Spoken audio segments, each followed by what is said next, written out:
2021년 1월 7일 밤 기도회를 함께 하나님께 드리겠습니다. 찬송가 445장입니다.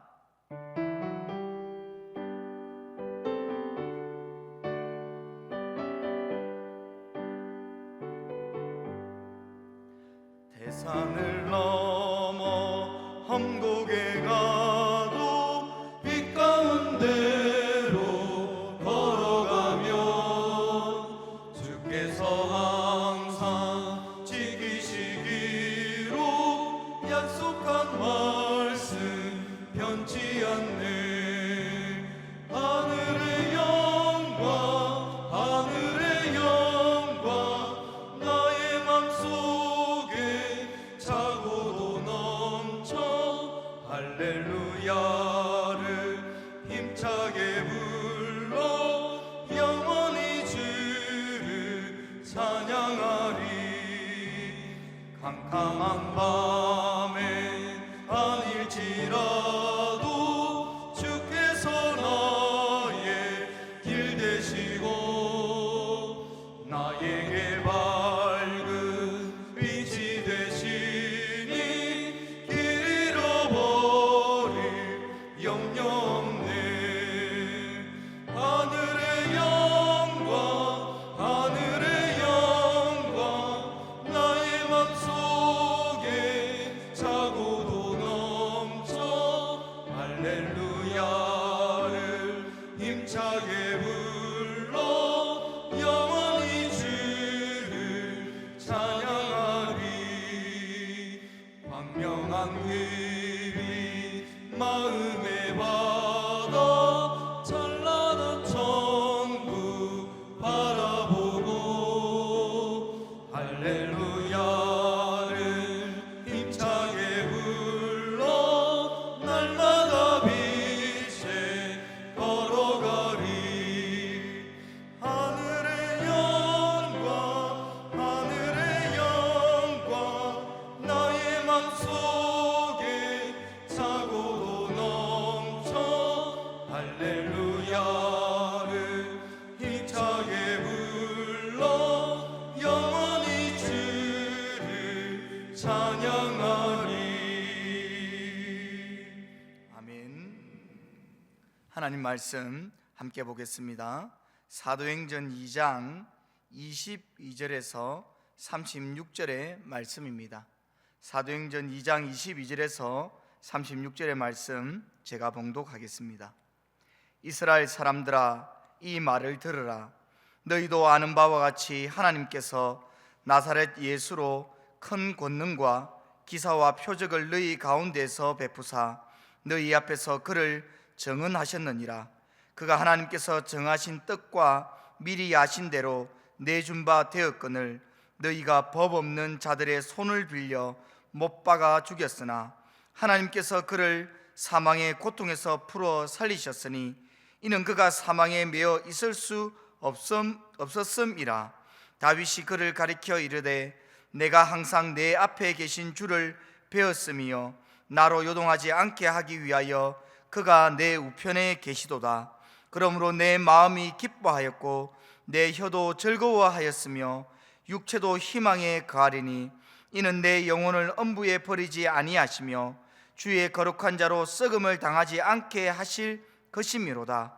주께서 생명의 길을 내게 보이셨으니 주 앞에서 내게 기쁨이 충만하게 하시리로다 하였으므로 형제들아 내가 조상 다윗에 대하여 담대히 말할 수 있노니 다윗이 죽어 장사되어 그 묘가 오늘까지 우리 중에 있도다. 그는 선지자라. 하나님이 이미 맹세하사 그 자손 중에서 한 사람을 그 위에 앉게 하리라 하심을 알고 미리 본 고로 그리스도의 부활을 말하되 그가 음부에 버림이 되지 않고 그의 육신이 썩음을 당하지 아니하시리라 하더니 이 예수를 하나님이 살리신지라. 우리가 다 이 일의 증인이로다. 하나님이 오른손으로 예수를 높이심에 그가 약속하신 성령을 아버지께 받아서 너희가 보고 듣는 이것을 부어주셨느니라. 다윗은 하늘에 올라가지 못하였으나 친히 말하여 이르되 주께서 내 주에게 말씀하시기를 내가 네 원수로 네 발등상이 되게 하기까지 너는 내 우편에 앉아 있어라 하셨도다 하였으니, 그런즉 이스라엘 온 집은 확실히 알지니 너희가 십자가에 못 박은 이 예수를 하나님이 주와 그리스도가 되게 하셨느니라 하니라. 아멘. 2018년 9월 25일에 안타까운 일이 부산에서 발생하였습니다. 군복무 중 휴가를 받아 고향 부산에 와 친구를 만나고 집으로 귀가하던 한 청년이 음주운전을 하던 박모 씨가 몰던 차량에 의해 교통사고를 당한 일입니다. 당시 그 청년은 장래가 촉망되는 젊은이였으나 이 음주 사고로 인해 결국 목숨을 잃게 되었고, 이 일로 말미암아 우리 사회에 큰 화제가 될 뿐 아니라 그의 이름을 딴 특별한 법이 하나 만들어졌습니다. 바로 윤창호 법입니다. 이 법률이 만들어짐으로 인해 음주운전자에 대한 처벌 기준이 강화되었죠. 하지만 이렇게 법이 강화되었음에도 불구하고 여전히 뉴스에는 음주운전 사고가 끊임없이 발생하고 있는 소식을 우리는 종종 듣고 있습니다. 법이 제도화되어 무겁게 처벌한다는 것을 누구나 알 수 있게 공표되어 있음에도 왜 이런 사건이 계속 발생하는 걸까요? 이유는 간단합니다. 술을 마시게 된 이들에게 나타나는 증상 중에 하나가 바로 이런 것이기 때문입니다.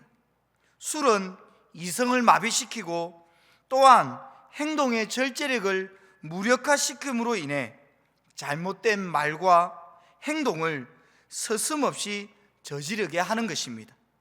성경은 이를 두고 방탕한 것이라 말합니다. 그렇기에 성경은 성도들에게 술 취하지 말라라고 경고합니다. 술은 취하여서는 안 됩니다. 하지만 곧이어 성경이 우리에게 말하는 바가 있습니다. 오직 성령의 충만을 받으라라고 명하고 있습니다. 성령 충만을 받는 것은 선택이 아니라 명령입니다. 순종해야 할 하나님의 준엄한 지시사항임을 우리가 잊지 않아야 합니다. 그렇기에 2021년 새해를 살아가는 우리 온 신강의 권속들 모두가 성령 충만을 구하는 성도가 되기를 원합니다. 성령 충만함의 모습은 어떠한 것인가? 이를 성경은 여러 곳곳에서 우리에게 가르쳐 줍니다. 오늘 본문을 기록한 누가는 그 한 모습을 우리에게 보여줍니다. 성령 충만한 제자들의 공동체에 나타난 한 모습을 누가가 교회의 역사에 남겨놓은 것입니다. 누가는 오늘 성령 충만함으로 설교한 이 베드로의 한 설교를 우리에게 들려줍니다. 오순절 설교라고 일명 일컬어집니다. 그 안에서 우리가 발견하는 분명한 사실이 있습니다. 오늘 본문 33절입니다. 하나님이 오른손으로 예수를 높이심에 그가 약속하신 성령을 아버지께 받아서 너희가 보고 듣는 이것을 부어주셨느니라.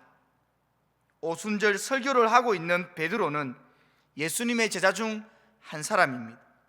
그는 예수님의 공생애를 알며 또한 십자가에 못 박히신 주를 보았고 아는 사람입니다. 그가 성령에 대해 말하는 바는 십자가에 죽으시고 3일 만에 부활하신 주께서 성천하시기 전 약속한 것이라는 사실입니다. 또한 그 성령은 성부 하나님께 주께서 받아서 제자들에게 부어주셨다라는 사실을 그가 말합니다. 약속도 주가 하셨고 성령을 부어주신 분도 주님이라는 그 사실을 이 베드로의 설교를 통해 명확하게 들려주고 있다는 것입니다. 오늘 우리가 하나님의 자녀로 성도로 살아가고 있음은 성령을 우리 또한 주께서 부어주셨기 때문입니다. 혈통이나 육정으로 된 일이 아니라 오직 성령으로 말미암아 예수님을 주라 고백하며 살아가고 있는 것입니다. 주가 약속하시고 주께서 부어주신 성령을 받은 제자들 공동체에 먼저 나타난 현상은 방언이었습니다. 각 나라 언어로 말하는 것이었으나 그것이 전부가 아닙니다. 오순절 절기를 지키기 위해 천하 각국에 흩어져 있던 유대인들이 예루살렘에 와서 제자들이 성령을 받아 말하는 방언을 듣고 깜짝 놀라워합니다. 너무나도 신기한 이 일을 두고 어떤 이는 술 취했기 때문이라고 비하하기도 하죠. 그러자 베드로가 성령 충만함 속에 공동체 중에 일어나 많은 유대 형제들에게 하나님의 말씀을 담대하게 선포합니다. 베드로의 이 설교에는 자신을 드러냄이 없습니다. 방언을 하는 그 현상에 대한 설명이나 자랑도 없습니다. 오로지 그가 성령 충만함으로 하나님의 말씀을 담대히 선포하는 바 이 설교의 내용에는, 중심에는 오로지 하나님만이, 또한 예수 그리스도가 주됨을 그는 말하고 있습니다. 성령 충만함을 받은 제자 공동체의 대표격으로 드러난 베드로를 보여주는 누가는 교회와 성도들에게 확실하게 말하는 바가 있다는 것이죠. 성령 충만함을 받은 자, 그들에게 그 공동체에 나타나는 분명한 현상은, 모습은 자기 부인이라는 것입니다. 그 어디에도 자신을 드러내지 아니한다라는 것입니다. 자신을 숨기나 그 베드로뿐 아니라 그가 함께한 제자 공동체가 간절히 드러내고자 하는 것이 또 있습니다. 하나님이 하신 일, 또한 하나님이 보내신 그리스도 예수입니다. 그분은 주시오 그리스도이십니다. 베드로는 하나님과 예수 그리스도를 드러내고자 유대인들이 존경하고 또한 학수고대하는 메시아의 표상과 같은 다윗을 언급합니다. 시편 16편과 110편 다윗의 시를 말합니다. 그가 이와 같은 다윗의 시편을 인용하여 언급하는 이유는 다윗을 통해, 그가 말한 시를 통해 하나님의 뜻을 밝히 드러내고자 함입니다. 더불어 다윗이 미리 보고 말한 그 시편의 주인공이 바로 십자가에 못 박혀 죽으셨으나 하나님이 살리신, 높이신 예수님이라는 사실을 그가 드러내고자 함입니다. 예수님만이 유일한 주시오 그리스도가 되시기 때문입니다. 다윗은 주께서 보이신 생명의 길로 인하여 주 앞에서 기쁨이 충만했습니다. 이 설교를 하는 베드로뿐 아니라 이 교회의 역사를 기록하고 있는 누가 역시 이 기쁨이 충만함을 우리는 보게 됩니다. 성령 충만함은 자신을 숨기나 주와 그리스도가 되신 예수를 드러내는 정인됨임을 나타내 보이는 것입니다. 그렇기에 베드로의 이 설교는, 정언은 바르고 참된 것입니다. 사랑하는 우리 신광의 가족 여러분, 2021년 첫 번째 주일이 지났습니다. 한 해가 벌써 이렇게 시작되었고 흘러가고 있습니다.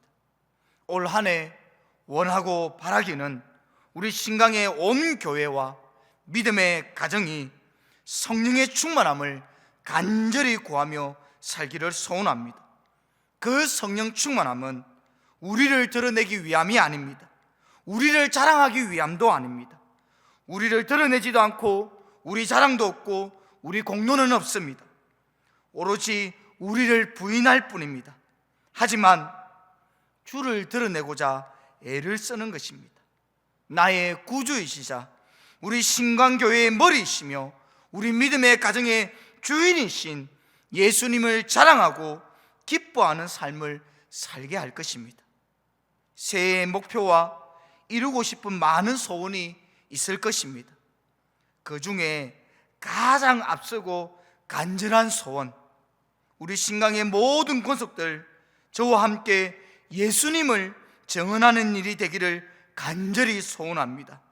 우리 온 마음과 힘과 뜻을 다해 우리의 삶으로, 우리 입술로 주는 그리스도시요 살아계신 하나님의 아들이심을 온전히 드러내며 전하는 우리 2021년이 되기를 진심으로 기원합니다. 우리 이 시간 말씀을 기억하며 세 가지로 함께 기도하겠습니다. 우리 온 교회와 믿음의 가정들이, 우리 믿음의 지체들이 성령 충만함을 구하며 사는 한 해가 되도록 기도합시다. 우리 두 번째로는 마음을 다해, 힘을 다해, 뜻을 다해 오직 예수 그리스도의 정인으로 우리 모두가 살아가는 한 해가 되도록 기도합시다. 마지막, 코로나19의 위험 속에 백신과 치료제가 속히 보급되어 이 어려움이 종식되도록 이 밤에 우리 함께 합심하여 기도하겠습니다.